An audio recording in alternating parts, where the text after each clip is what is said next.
All right. Let's see if we can get back. All right, I think we back. I think we back. Let's see. Are we back in business?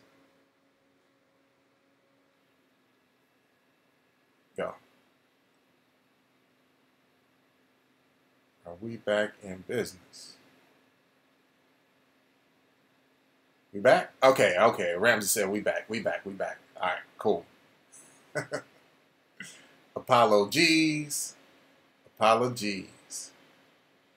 Okay. Cool. So can't stay the whole time, gotta take the kids out. Oh, that's all good, man. That's all good. Back again, like we never for sure. So the deal is, this one ain't gonna be too long. Anyway, Ramsey, I just want to catch y'all up with what's been going on with me. So y'all know I invested in a new trucking business, right? Actually, this was my business partner that had just called me on my phone. So I didn't want to be talking business on live stream, you know what I'm saying? Um, so if you didn't know, I invested in a trucking business, right? Semi truck, 18-wheeler. That might seem odd to you, like, what? Hey, you're a coder? What are you talking about, man? I've always had an infatuation for 18-wheelers, big trucks. My cousins, uncles, when growing up, used to drive 18-wheelers, two of them did. And I remember crawling up in them trucks as a kid. They'd be sitting there parked, and we acting like we driving and shifting and everything. We were always infatuated with truck drivers or just 18-wheelers, period. And being from a super small town, you know, population 400, they would go all over the U.S. and they come back with all these stories about all these different places and states and things they've seen and done. And it was just like, wow, to a kid, you know what I'm saying? Like, that was mind blowing to me. So I've always loved, you know, 18-wheelers. And so I sat back and thought, I follow a lot of trucking YouTubers on YouTube, and I decided, you know, how can I turn this love for trucking and infatuation into a business, a money making opportunity, right?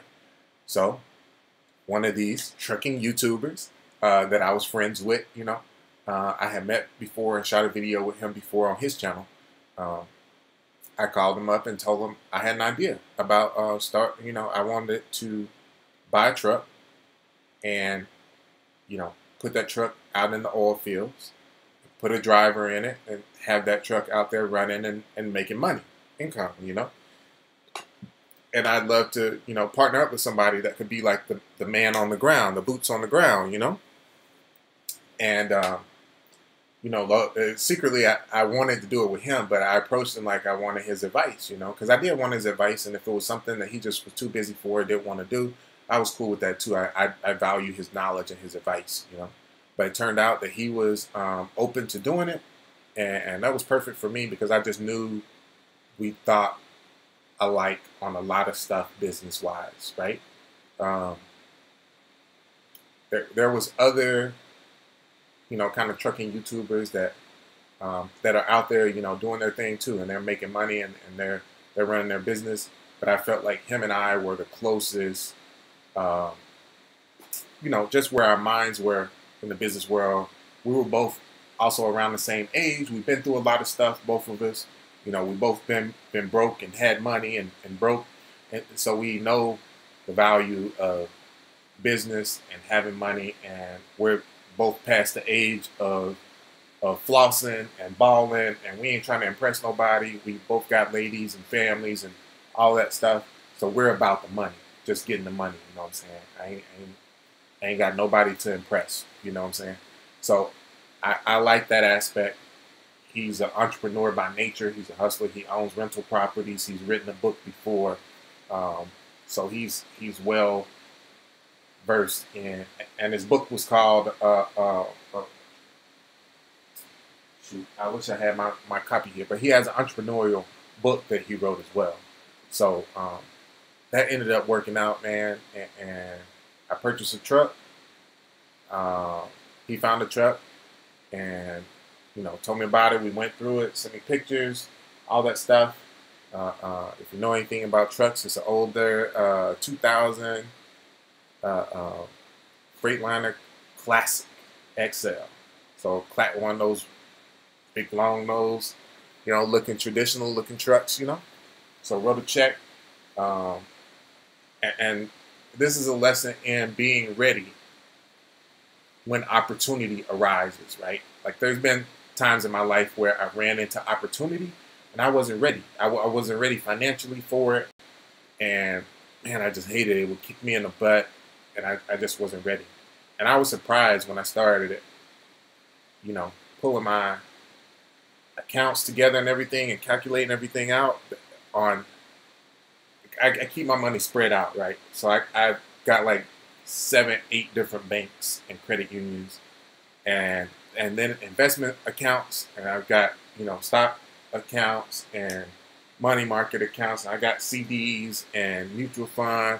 I got money everywhere, right? So it's hard for me to get not hard, but I had never needed to get a clear picture of, okay, how much is all this money if I add it up? How much money do I really got? But I added it together, and that was the most money I had ever had in my entire life. You know what I'm saying? Once I added it all up, I was pleasantly surprised that I could write a check that was $25K plus and still had money in the bank and not be worrying about it. And I ain't talking about, people have money in like a retirement account. They've been working for 15, 20 years, and they got, a few $100,000 or whatever in the retirement account. That's one thing. But when you just got money in the bank, you know what I'm saying? Like a savings account and checking account, and liquid that you can get your hands on without any kind of penalties and stuff.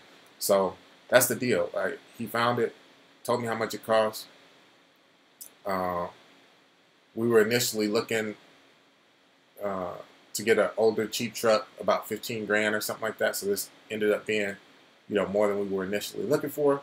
But it was a good deal because it came with the blower attached to it, like this extra stuff for the oil field that you use to pressurize these tank trailers to blow the product off the trailer, right? Type thing.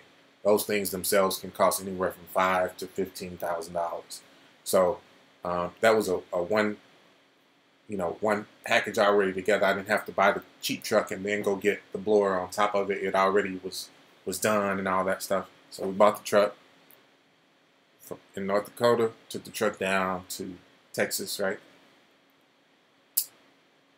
Found the driver. He found the driver, and driver's in orientation now. About to start driving the truck the next few days, and the truck started generating income. So now that's a side business that's generating income, right?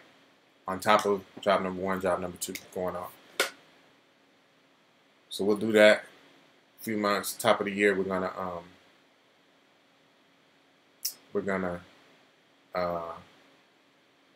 look at getting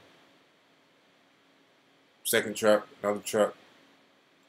By the end of next year, I hope to be in a situation where we got 4 or 5 running trucks out there, and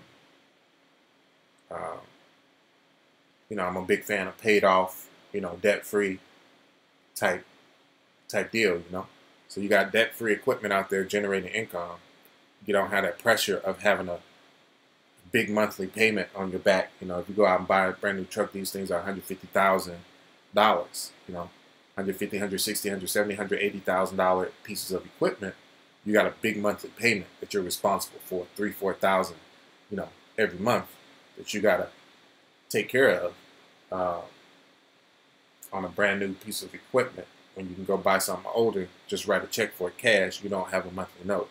It's just generating income, and you got to keep up with the maintenance. Yes, the maintenance is higher on it, but the cost of the maintenance still won't equal out to what the note on a new vehicle would be. So you still come out ahead by doing that strategy. But you got to have the money. You got to be prepared for the opportunity. Now, if the opportunity would have came and I didn't have my financial house in order, I would have missed out on the opportunity. So that's why I'm always a big fan of living below your means and stacking your bread. Stacking your bread. It's hard to do when you don't have a goal or know where it's going to go. But I promise you, if you stack your bread an opportunity for it will arise. You'll be amazed how that happens, you know? So just always stack your bread. Don't never stretch it out, you know, paycheck to paycheck thing. On a side note, I heard they're coming out with this new Ultra FICO score that takes your like checking accounts into consideration. And if you live paycheck to paycheck, it's actually like a hindrance to your credit score now type deal. But just Google Ultra FICO and you'll see what I mean. So that's on the credit side of things, personal credit side of things, through Experian and all that stuff. But that's a side thing. I don't want to get sidetracked. So the goal is to do that, right? If a truck is generating anywhere from $5,000, between $5,000 and $10,000 per week, right? The trucking business works on a weekly time frame. Like truckers get paid every week, you know.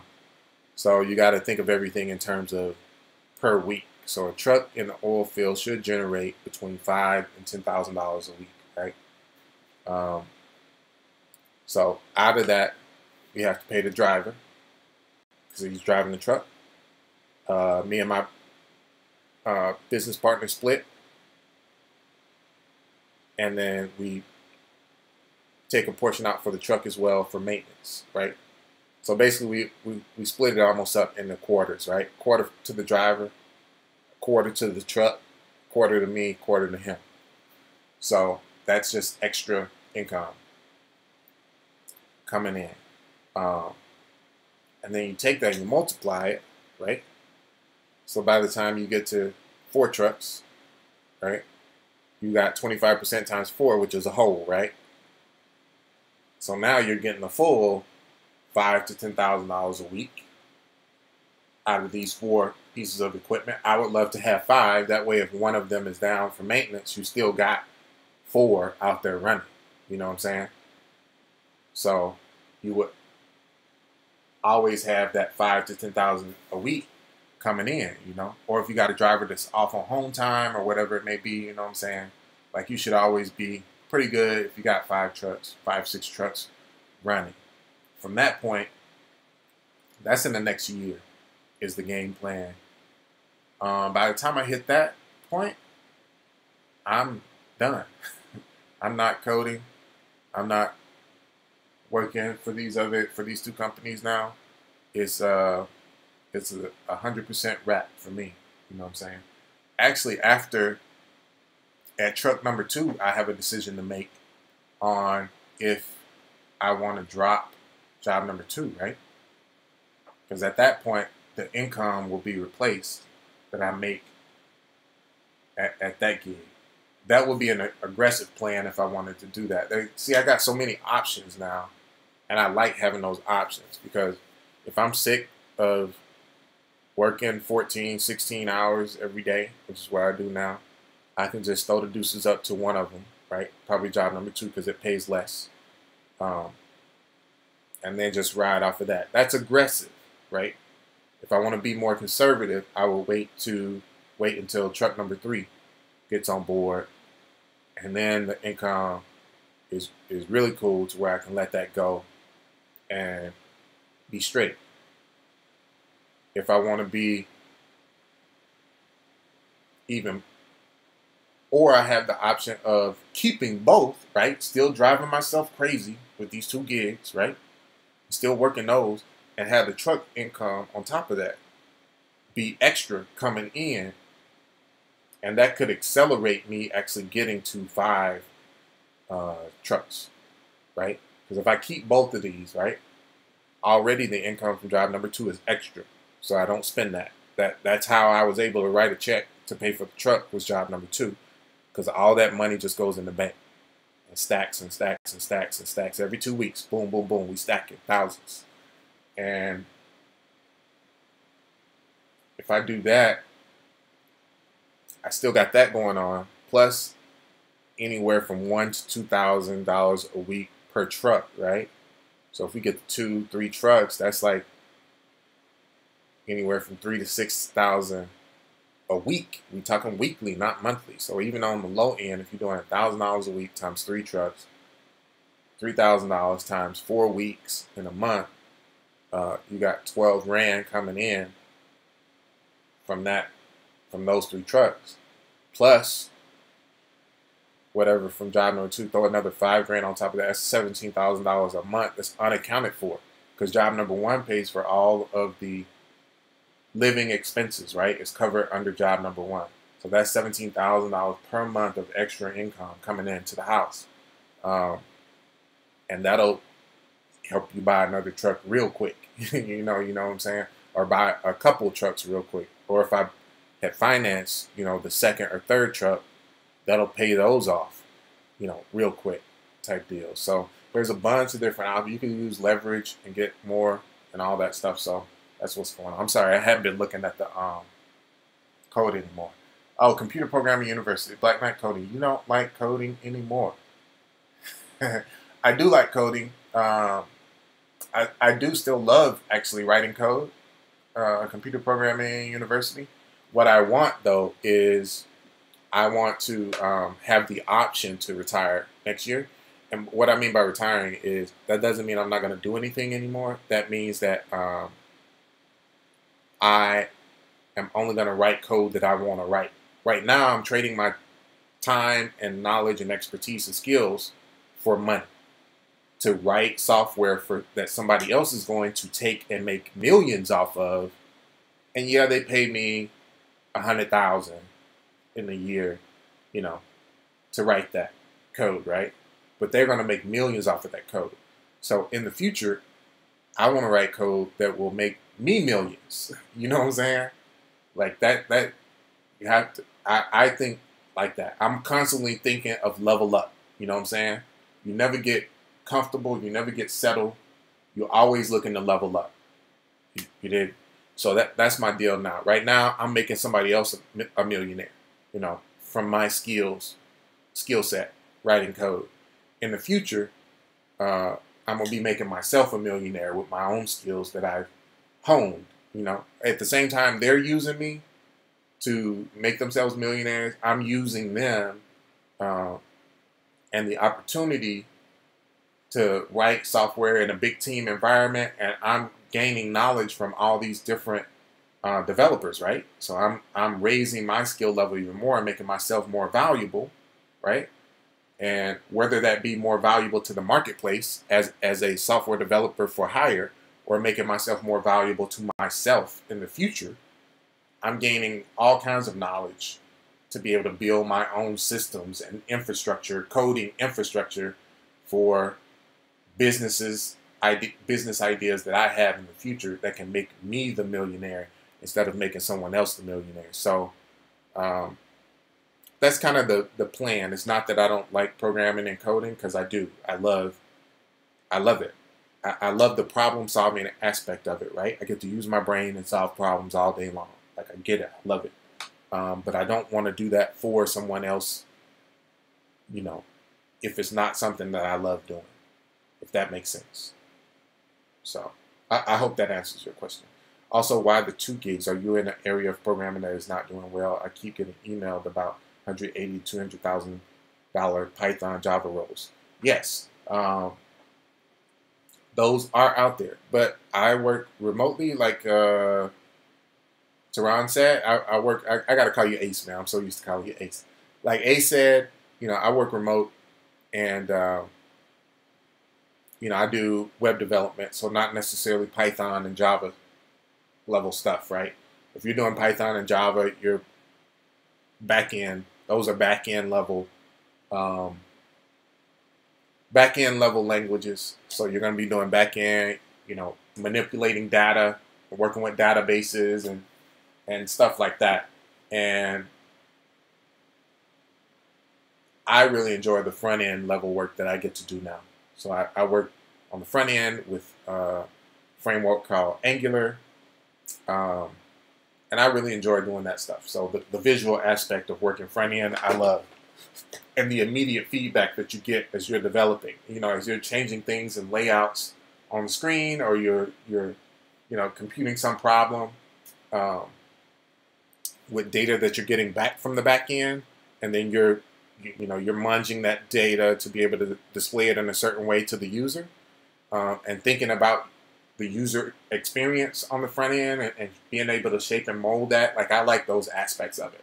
The caveat of that is people aren't paying 180 to 200,000 for front end JavaScript Angular positions. You can get upwards of, about 150,000 now.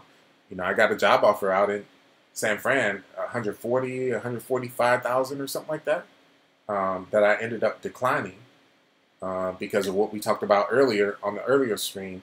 The cost of living in California is so expensive, and then the 13% state tax. By the time I busted that down, I had a $140,000 job offer and a $110,000 job offer, and I took the $110,000 job offer because at the end of the day, the 140, I would have made more at the 110 job than at the 140 job because the 140 was remote, which meant I get taxed from the state of Nevada, which has no state income tax. Or if I would have took the California job, I would have had to go out to California by myself, try to find some little one-bedroom apartment.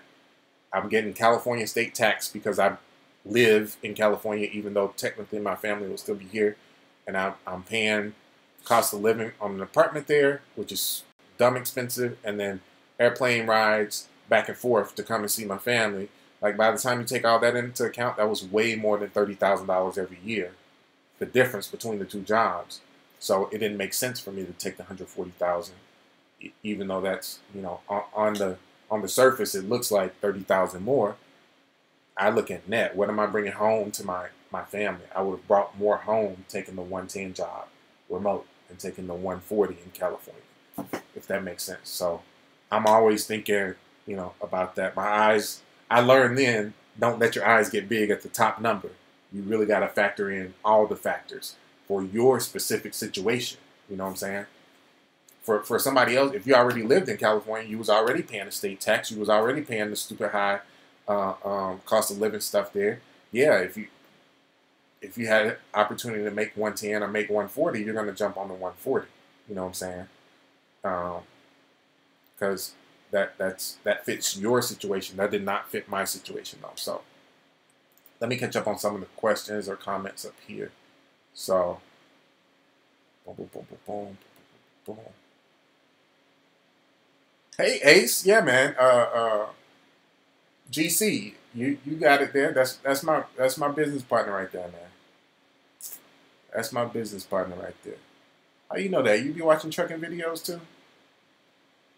I just assume don't nobody people on this channel ain't really hip to the trucking YouTube truckers. Just great, like you guys watching. Oh, I appreciate it. Computer, I'll call you CPU, Computer Programming University. So you gave a like, showing some support. All right. What's the cost of investment? What's the return yearly after expenses net? Ramsey, changed my name. Cost of investment was at, well, by the time it's all said and done with the truck, and then it's expensive to like register the truck. And this is answering Ace's question about what was the cost of investment, what's the return yearly after expenses. So after expenses, it's probably going to be, let's take low range. We'll just take one truck, right? We'll just take the one truck I have now. We're not forecasting about additional, right? So let's say worst case scenario, $1,000 a week, $4,000 a month. Initial investment is going to be right around $30,000, right? So if you're making $4,000 a month, right? Let's say, let's take 2 whole months out of there. Let's say 2 whole months out of the next 12 months, I make no income from the truck, right? But for 10 months I do. For those 10 months, I make the bare minimum that I should be getting from the truck at $1,000 a week, which is $4,000 a month, right? So we gave ourselves plenty of like, oh crap room, you know what I'm saying? We ain't working the truck for 2 months. So if the driver quits or the truck breaks down catastrophically, we have an engine failure, which is like the most expensive thing to fix on the truck that can put the truck down. It takes us 2 months to get that figured out, or a month to figure that out, and we lose a driver, and we lose a month's worth of time, between drivers, trying to figure out a driver to put in the truck. So we gave us wiggle room there. We say instead of getting the full like 2,000 a week that we, could be getting on good weeks, we'll say half of that, right? 1,000. So that's $4,000 a month for a $30,000 investment, but I'm returning $40,000. So that's more than 100% return on investment. You won't find that anywhere. Nobody will give you 100% plus return on your investment. So in 1 year, I get my 30 grand back plus some, plus 10 grand on top. And then everything from that point is straight profit. You know what I'm saying? So, because remember, we're already deducting 25% out to the truck for maintenance, breakdowns, whatever. You know what I'm saying? The company that we're working with is already taking the fuel costs out of the cost of the payment, So that's the deal there. Hold on, my lady's calling me. Hey, babe.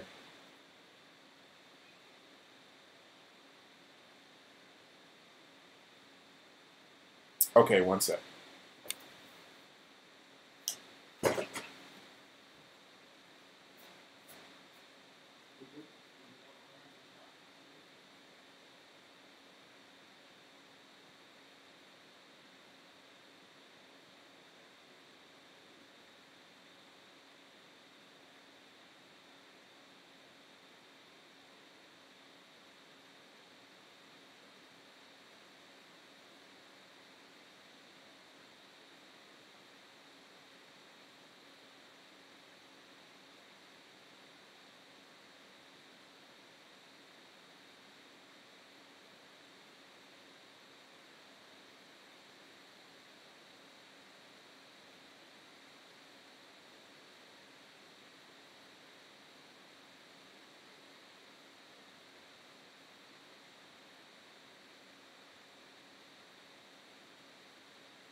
All right.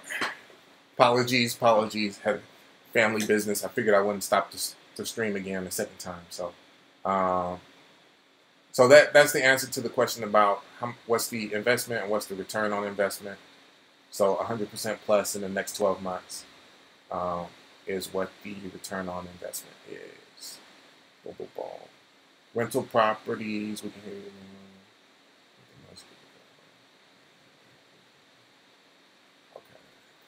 Sorry, catching back up to where we were. Appreciate it, CPU.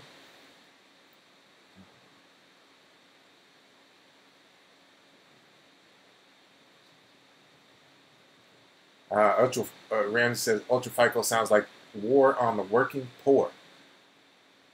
What is the ROI? Okay, we answered what is the ROI. He's going to be like, deuces. Yeah, I am. They have no clue. Well, they might have a clue. I don't know.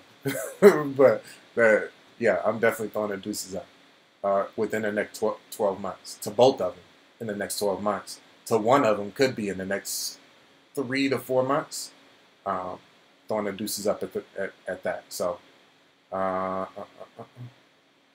you're not going to code at all, not even part-time. We answered that question. I'm going to be just coding for myself. Or maybe if I'm actually meeting with a friend of mine, buddy of mine, that has his own company. He partnered up with another guy, and the two of them started a startup that was successful. So they got funding and hundreds of thousands or millions of dollars and all that stuff. They've been through all of that stuff. And he ran the local JavaScript meetup here in town before that ended up ending, but it ran successful for years.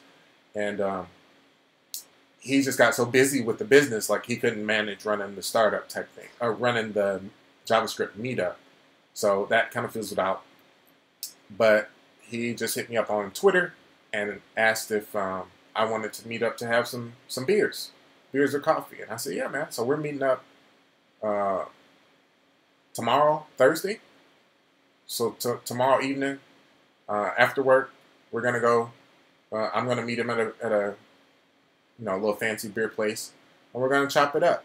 So I don't know what's going on with him, but like if it was a situation like that where it's a buddy of mine, it's somebody I know that's working on something, and they needed some help. Like I'd be down to like jump in and help out. Hey, let me help you out, man. Like I want to be open and free with my time to be able to do things like that, like things that matter to me. You know what I'm saying? And like while I love my jobs and my gigs and being able to contribute and being part of the team, and I love, especially job number 2 does personnel and making you feel like part of the team. They do that really well, with different events and stuff, and they bring you down. And even though I don't like traveling, and my wife hates when I travel, it's just right down to Arizona, which is only like a 45-minute flight. I go down for 2 or 3 days, and then I'm right back home. They do that really well, but those aren't, they're not things that I'm personally passionate about. It's like my job and what I do to get paid. But I don't know those folks. They're not my, they're both consultancies, so it's not like I'm helping a buddy out. Like I'm literally working at a place that is contracting to a client to build them a piece of software that they're going to use to make themselves rich. You know what I'm saying? So there's no passion into doing that. It's just kind of work for hire type stuff. And I want to be freed up to do things that I'm passionate about, care about, I have a personal interest and personal stake in, instead of just trading my time for money. So if that makes sense.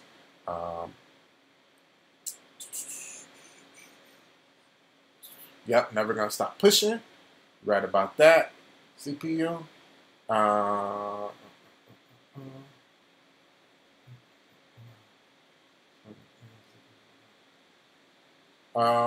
CPU. So front end is less money. I know Wall Street can pay more too, and it's New York City. All the money is up, but it's so expensive. That's true. CPU.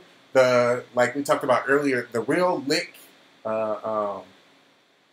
If you want to hit them for a lick, the real lick is to work remote for a place in New York City and have them pay you like you're living in New York City, but you actually live somewhere that's like way cheap, like Vegas if you want to be on the West Coast, or you live in any of these Midwest states or these up north West states like middle of nowhere, Montana, Idaho, where the cost of living is like stupid cheap. Mississippi, where my home state, where you can still get an apartment for $500-600 and it's not in the hood, type thing.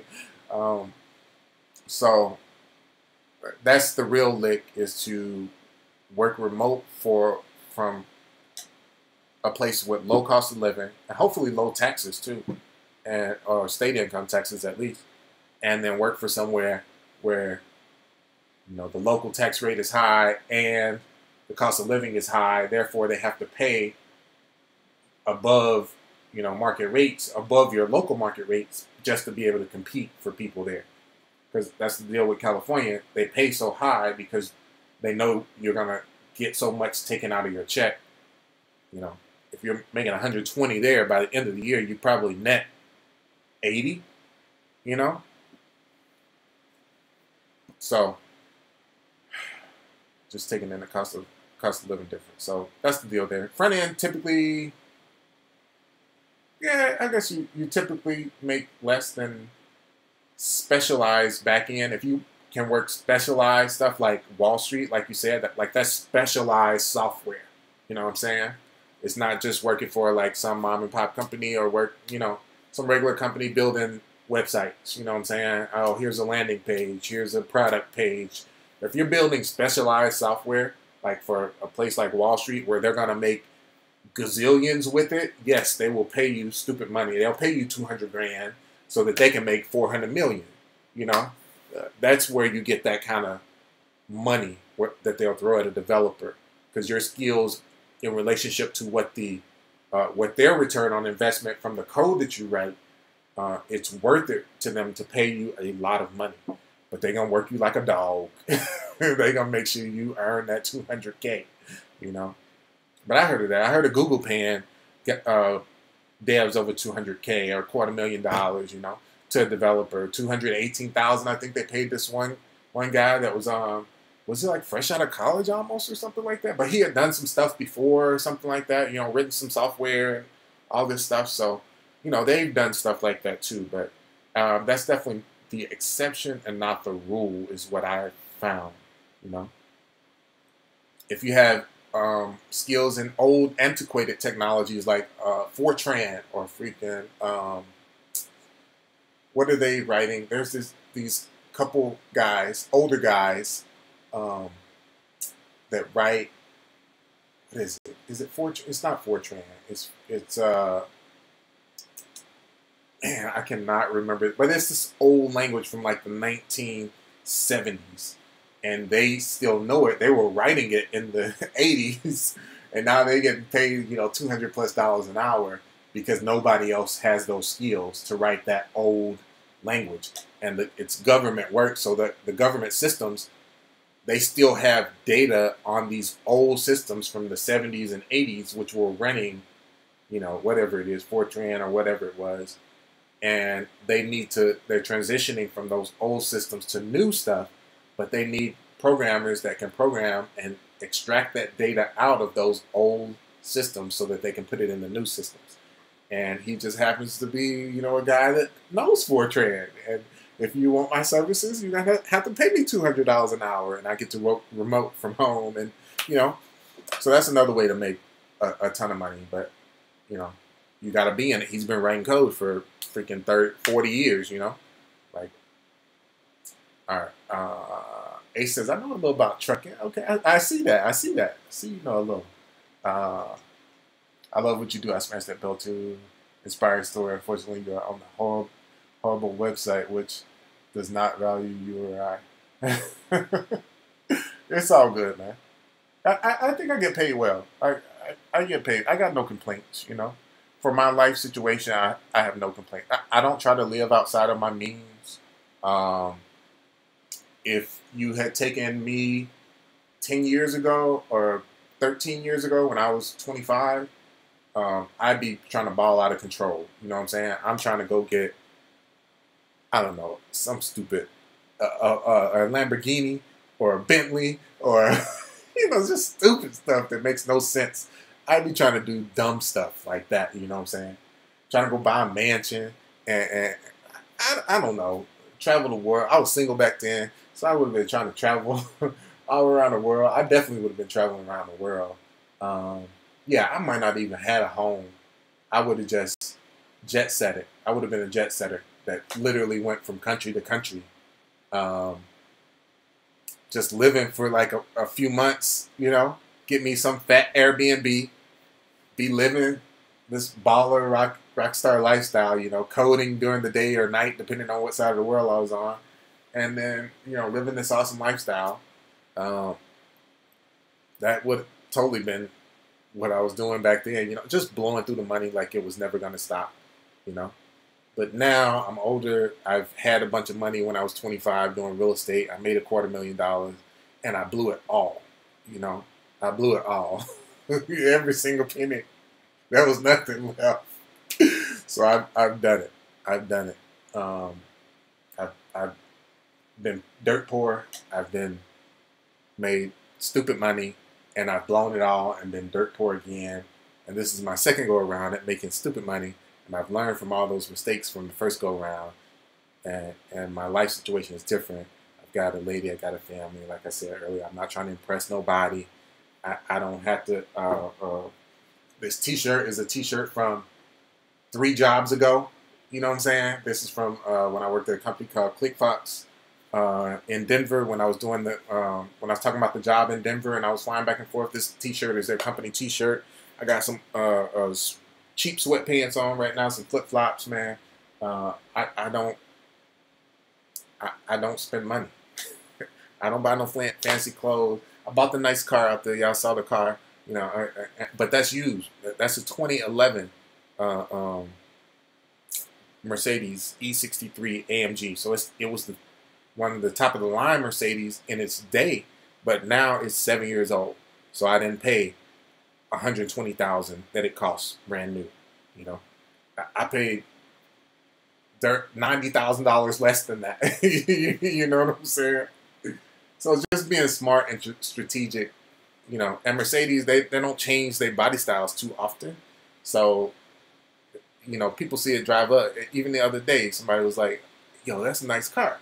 And it's like, yo, you know, it's just appearances. It appears nice, but I ain't paying nice money for it. So, um, I don't blow money. That's how I was able to stack up and write a check. You know, be able to spend $30,000 on a new business venture. So it's just being smart with your money. And I guess because I had been there and done that when it came to like getting a bunch of money and losing my mind, that this was it's just the perfect storm, you know, perfect opportunity. I'm in the perfect situation, extra money coming in, business opportunity comes up with the right business partner at the same time. It's just all working out, you know, the way it should. Life is good, family is good, health is good. Like everything's cool and chilling. I'm super busy, man. I'm doing more now than I've ever done. That's why I haven't been on YouTube like that. But you know, my kids come in here and they ask me, Daddy, why you always working? And every time I want to do something, you know, you can't be there and all that stuff. But I told them I'm working hard now so that after next year, oh, I'm gonna be at everything, baby. You got a program? Like today, they had parades at their school, right? I couldn't go. I got business meetings, right? I got meetings with my employers, so I can't miss those. But after next year, I'll be at everything. School plays, sports events, piano recitals, all that stuff. Daddy's gonna be there, and will be there for the rest of my, you know, life with them. So it's like short-term sacrifice for long-term gain. Y'all know that's one of my sayings. And right now, it's short-term sacrifice. For the next 12 months, I am go hard. And then I will never have to go hard again. Period. Dot. But even being smart and still thinking, forward thinking, right? Oil field goes through booms and busts, right? So I can't sit back on my laurels and be like, oh, I got these 5 trucks in the oil field generating this money. Oh, we fat, we Gucci. Nah, because that's going to go bust at some point. Probably going to be good as long as the Trump administration is in, because they don't, you know, when administrations come in that are heavy on like the EPA stuff, then the oil drilling stuff usually scales back, you know. The Trump administration don't care about the environment and all that stuff, so they don't have pressure on them for drilling. So that's up and high right now. So wherever there's drilling at, there's money to be made, and so we're going to make the money.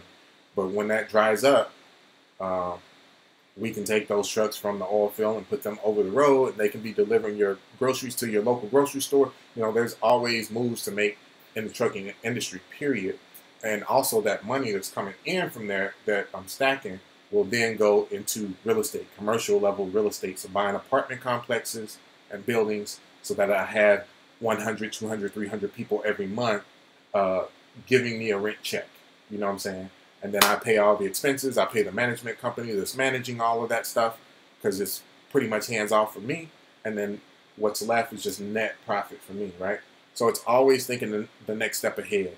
That's still going to be a couple years down the road, but I'm already thinking about it, right? Because we're going to make trucking money for the next couple of years.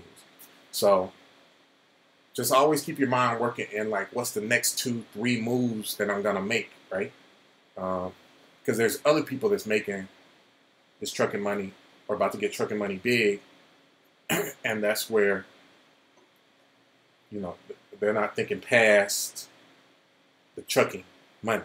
You know what I'm saying? You got to be thinking past trucking into what am I going to parlay that money into, because commercial level real estate, multifamily apartment complexes, that's a pretty stable place to be as long as you're in that sweet spot of like $800 to $1,200 a month rent.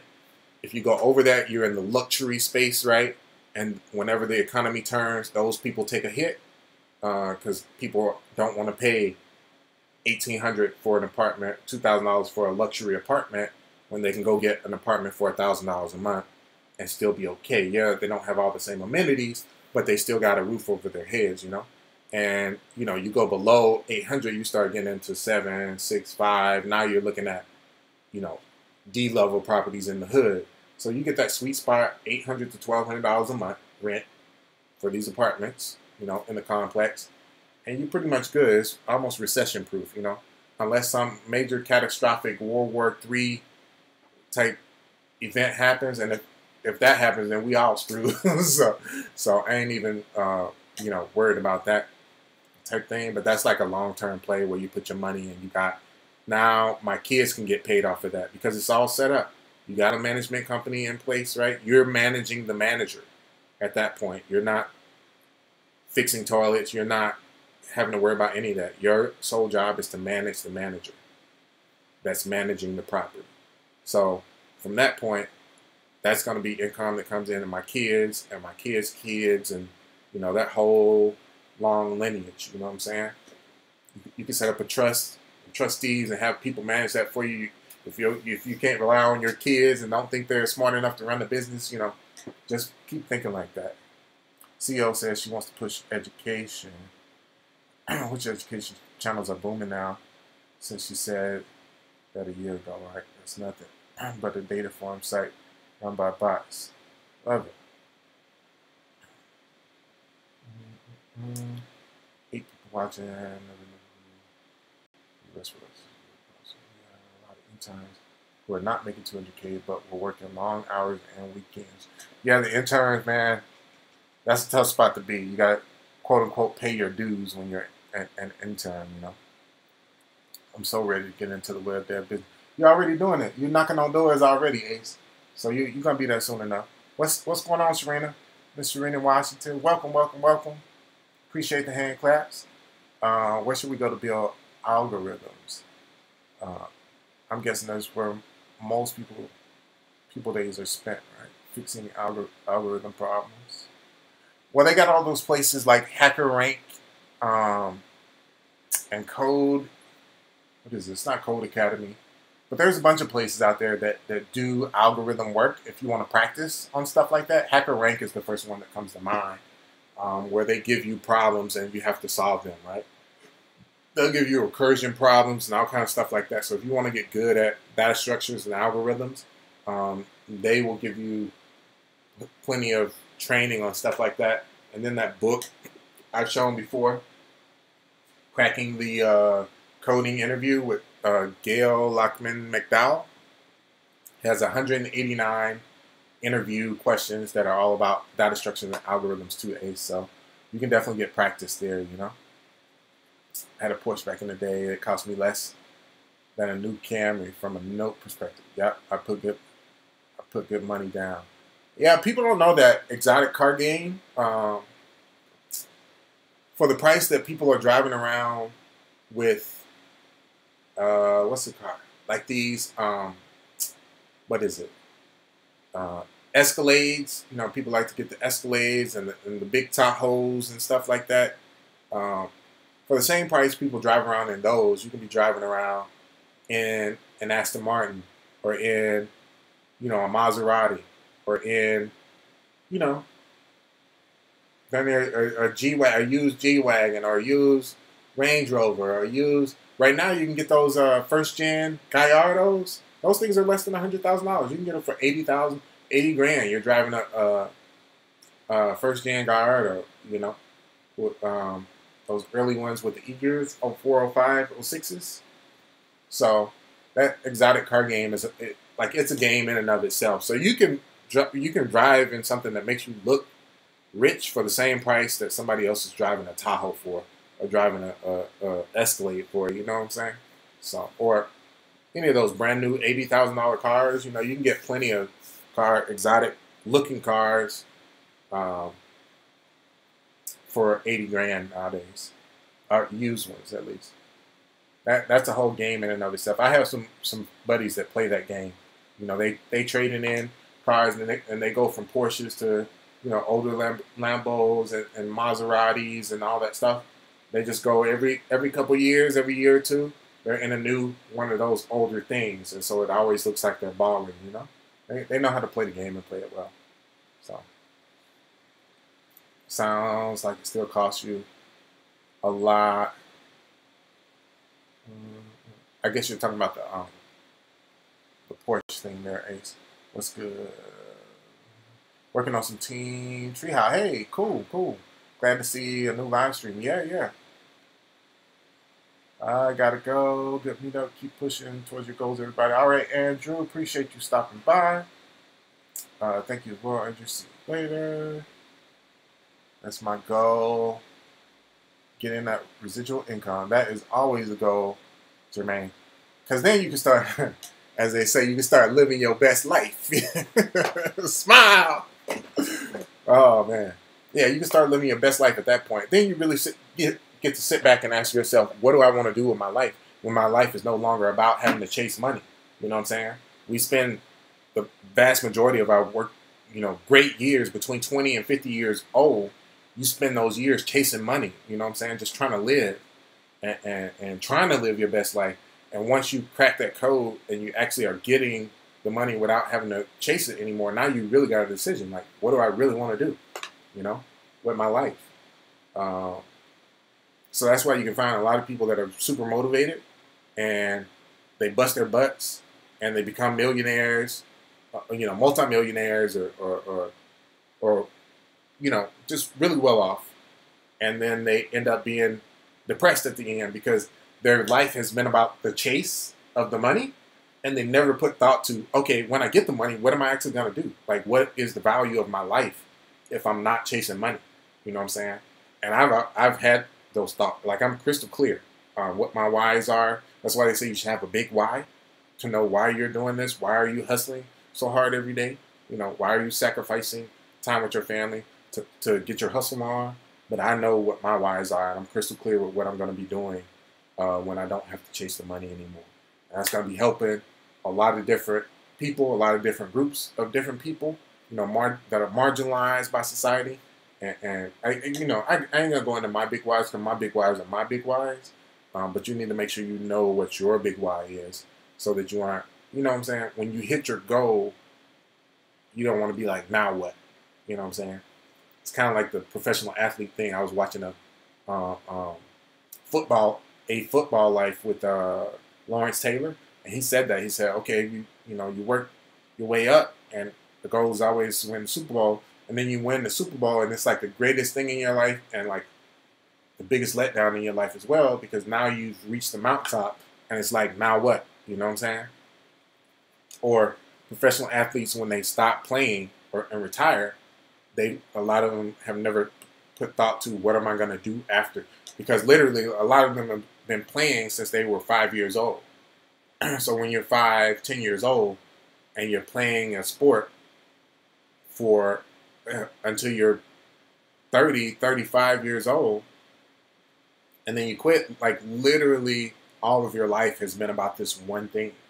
And if you don't stop to think about what am I going to do after this, average football player's career is only 3 years in the NFL.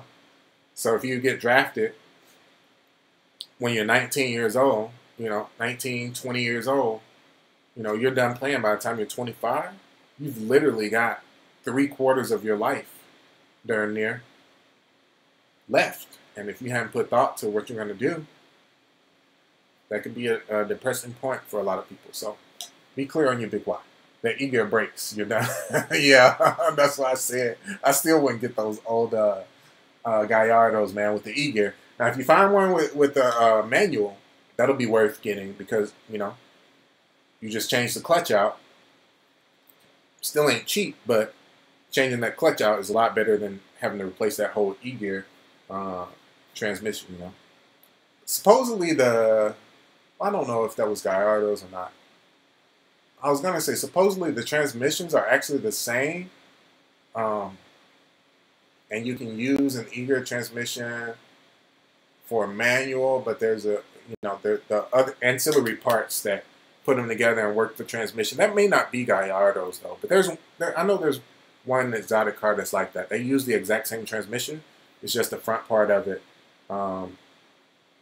is different. They have the E-gear solenoid and all that stuff that works it. So you can actually convert it from E-gear to manual and stuff. But everything on a if you ever watch, I watch a bunch of car YouTubers too. Tavares, he bought a fire damaged Gallardo. He's rebuilding it like in his garage, and one of the things he says is everything on a Gallardo is expensive. Getting a gas cap he was trying to get a gas cap. It was $750 for a gas cap for a Lamborghini gas cap for like a 2008 Lamborghini, 10-year-old Lamborghini. They wanted $750 for a gas cap. Oh man! So he ended up like cutting the filler neck and like putting a Ford filler neck onto it, so he could use like a $5 gas cap instead of a $750 gas cap. So I mean, it's just crazy. Terrain is 10K. Oh, he's answering. It's 10K more than top end Camry brand new, since unlike the typical new top Camry driver, probably overspends. I can afford it, put out good money in the custody. Yeah, you playing that game. Keep. I want to interview you on my channel. So if you're down, I want more people to hear. So yeah, sure. CPU, I'm down for that. Just hit me up. There's the Slack invite below the video. So if you join the Slack channel, just hit me up there, and we can set up, whatever, whenever. I'm down. I'm down to do it. So I like helping people. So if I can help people or inspire people to, better their lives, no matter what it be through. If it be through coding, then so be it. That just happened to be my my journey. I love problem solving and programming, and I wanted to be a computer programmer since I graduated high school. So, that worked for me. I have, I do view things differently. Like I said, I view it as a hustle. As I view most things in life, as a hustle and not a 30-year career. So it's unique in that way. But yeah, I'd love to chop it up with you and talk about it. Yeah, I'm about to get off too, Ace. My old lady need me to it, and my son, he's been here. I'm sure he's having a ball because Daddy ain't watching him while he's supposed to be doing his homework and all that stuff. So I'm gonna jump off here in a minute and take care of family stuff, and I got more work to do too. So yeah, if there's no more questions or comments, I just want to catch you guys up with where we're at. I just met with my business partner yesterday. He drove into town so we could open up the joint business banking account, and so we can get paid. And speaking of, oh shoot, what time is it? Okay, great. Because I gotta send him some stuff from the bank. So we did that. We chopped it up at the bank, and I got to meet his old lady and all of that, and everything seemed good and cool. I just love it because we are on the same page about so much stuff, man. And he's really good. I'm so thankful that I partnered up with him over anybody else, pretty much. Like I said, we both been through a lot, and ain't neither one of us trying to impress nobody. And I just get, good vibes from them. And we literally almost can complete each other's sentences because we are just on the same wavelength, you know what I'm saying? And he treats my investment in the truck as if it was his own. And I love that, I see you later, Ace, man. Appreciate it. You know where to reach me. You always hit me on the Slack channel. So, hit me up. Keep letting me know how that journey goes, man. Ace, best of luck. I hope one of them places snag you up, man. And you deserve it. You know what I'm saying? Good to know this. Yeah. I appreciate it, Sharina. Yeah, the Slack will definitely bring me out the cave, man. So I got hit up on Slack today twice, and that'll pull me out the cave, and I'll jump on and do something. So, but that's the deal. Appreciate y'all stopping by. And like I said, I'll keep y'all informed so y'all can go on this whole journey with me. You know where I'm at now, right? Truck is waiting on one part, and it'll be ready tomorrow. And then the driver will get in it, and he'll be driving, either Friday or by Monday next week at the earliest, or at the latest, I believe. And then I'll let y'all know how it goes, Start to get going. It's going to be a couple weeks before the pay starts coming in, but when the pay starts coming in, I'll let you know. And we'll go over, hey, this is what I'm actually making from this business venture. And you'll get to see that whole thing. So I appreciate y'all stopping by again. Yeah, that's it. We'll talk to y'all later. Peace.